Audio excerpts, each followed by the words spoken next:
In 1965, a Pakistani pilot in an F-86 Sabre allegedly shot down 5 enemy aircraft in less than 60 seconds.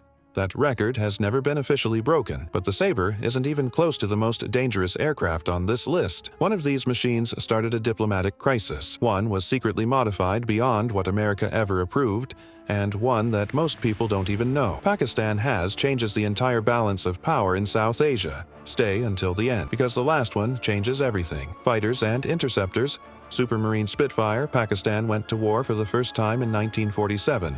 With a World War II fighter that was already being phased out globally. The Kashmir conflict, a brand new country, a very old plane.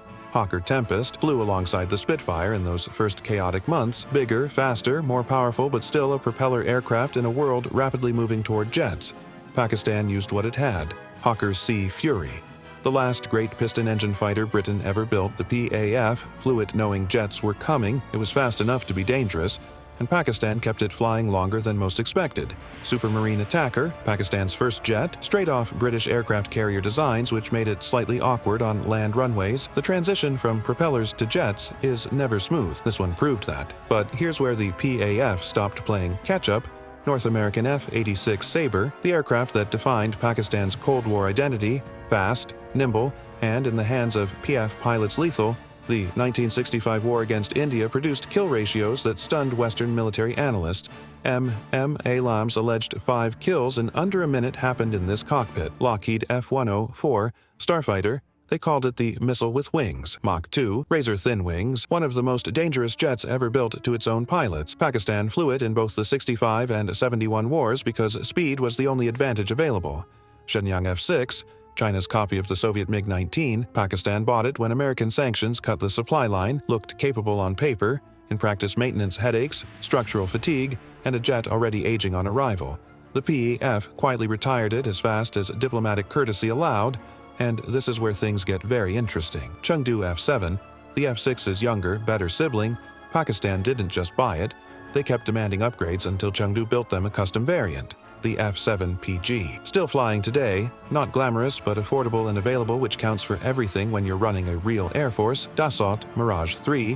When American arms embargoes hit after 1965, France answered the call. The Mirage 3 gave Pakistan a genuine supersonic strike capability when Washington said no. It flew combat missions in 1971. It changed how the PAF thought about independence from American supply chains. General Dynamics F-16, Fighting Falcon, Pakistan's most capable and most politically complicated aircraft, fought hard to get it, lost it to sanctions, fought to get it back. In 2019, an F-16 and an Indian MiG-21 went down in the same engagement. What actually happened remains disputed and classified. PASI JF-17 Thunder, built with China, owned entirely by Pakistan. No American sanctions can ground it, no embargo can stop its parts. Block 3 variants with AESA radar are already flying. This jet is the reason Pakistan stopped worrying about foreign approval. Chengdu J-10C. And then Pakistan did something nobody saw coming. They became the first export customer for China's most advanced single-engine fighter, the J-10C, active electronically scanned radar, PL-15 beyond visual range missiles, the same missile type credited with a kill in the 2025 India-Pakistan clash. Shenyang J-35A, the newest, the most significant, China's stealth fighter, and Pakistan is reportedly in line to receive it. If confirmed, the PAF becomes the only air force outside China operating a 5th-generation stealth aircraft. That's not an upgrade, that's a strategic transformation. Bombers and ground attack, Handley Page Halifax, a World War II heavy bomber that somehow ended up in Pakistani service, repurposed for transport and maritime patrol after partition. A reminder that in 1947, Pakistan was flying whatever existed, not whatever was ideal. Martin B-57. Canberra, Britain's jet bomber, built under license in America. Pakistan used it for high-altitude reconnaissance over India in the 1960s, including missions that were never officially acknowledged. A spy aircraft hiding inside a bomber's reputation. Dassault Mirage 5, the dedicated strike version of the Mirage family. Pakistan upgraded these so aggressively over the decades that current variants barely resembled the originals, 60 years old in design, still operational, still lethal in the right hands. Nanchang A-5. Fantan, China's ground attack jet, itself a redesign of the MiG-19. Pakistan flew it for counterinsurgency in the tribal belt. Unglamorous, dirty work that never makes the highlight reels, the A-5 did it anyway. But not everything in the PAF's history went smoothly. AWACS and electronic warfare. Grumman HU-16 Albatross, originally a search and rescue amphibian, Pakistan modified it for maritime patrol. An aircraft built to pull people out of the ocean, repurposed to hunt submarines. Desperate improvisation that actually worked. Dassault Falcon 20, a French business jet converted into an electronic warfare platform. Pakistan modified it for signals intelligence gathering. Exactly what was collected and on whom has never been officially disclosed. Saab 2000 Airy, Sweden's airborne early warning system mounted on a turboprop.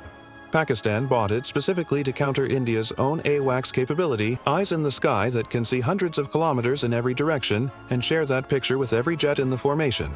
Shanxi Y-8 ZDK-03, Karakoram Eagle, China and Pakistan built this together, a dedicated AWACS platform named after the mountain range on their shared border. It extended Pakistan's radar coverage across the entire region and gave the PAF an airborne command capability it never had before. Combat drones and UAVs. Nescom Burak, Pakistan's first armed drone, built domestically, fired its first combat missile in 2015, making Pakistan one of only a handful of countries to have used a locally produced armed UAV in real combat operations. GIDS Shapar, a domestically built reconnaissance UAV that represents Pakistan's push for surveillance independence. No foreign operator, no foreign kill switch, entirely Pakistani eyes over Pakistani territory. Selex ES Falco, Italian-built reconnaissance drone acquired for intelligence gathering. Quiet, unannounced, operating at altitudes where nobody is looking, the kind of aircraft that does the most important work nobody talks about. CAS, CCH-3 and CH-4. Chinese combat drones, the CH-4 often compared directly to America's MQ-9 Reaper. Pakistan operates both, armed, capable, and available without the political conditions America attaches to its own drone technology. CAIG Winglong 2, another Chinese armed drone. Larger than the CH series, longer range, Pakistan has been quietly expanding this fleet, building a drone strike capability that operates completely outside Western supply chains. Bayraktar TB2, the Turkish drone that became famous in Ukraine, Libya, and Nagorno-Karabakh, Pakistan acquired it, and the implications are significant. Low cost, proven combat record, and a signal that the PAF is building redundancy into every layer of its strike capability. Bayraktar Akinci, TB2's bigger, more dangerous sibling, higher altitude, longer endurance, can carry heavier munitions. Pakistan becoming an early operator of the Akinci puts it ahead of most regional air forces in unmanned strike capability.